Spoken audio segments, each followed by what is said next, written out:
আসসালামু আলাইকুম। দীর্ঘদিন পরে আপনাদের সাথে একটা ডে ব্লগ শেয়ার করব। গতকালকের দিনটা কিভাবে কাটালাম তাই নিয়ে থাকছে আজকের ব্লগ। অনেক দিন পর ইলার্নিংয়ে গিয়েছিলাম, যেখানে জমে আছে 3 মাসের অজস্র স্মৃতি। ছিল চিরচেনা মুখ। আমাদের ল্যাবটা আগের মতোই আছে, শুধু নেই আমরা।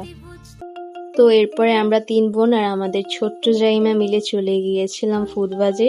জাইমা তার মতো ছুটোছুটি করছিল, কিড জোনে গিয়ে মজা করছিল, খুব এনজয় করছিল ব্যাপারগুলোকে। এইটাই সব থেকে আনন্দ ছিল। এরপরে আমরা সবাই খাবার দাবার খেলাম সেখানে। জাইমা তো কিচ্ছুই খায়নি। এরপরে সেখানে বৃষ্টি পড়ছিল, আমরা বৃষ্টি উপভোগ করছিলাম, সাথে অপেক্ষা করছিলাম বাইরে যাওয়ার জন্য। দেন আমরা বৃক্ষ মেলায় গিয়েছিলাম। আমার মনে হচ্ছিল যেন বৈশাখী মেলা। মাঠের বালু ভিজে এমন হয়ে গিয়েছিল, মনে হচ্ছিল যেন কাদা দিয়ে হাঁটছি। আমাদের যে কি নাজেহাল অবস্থা হয়েছিল।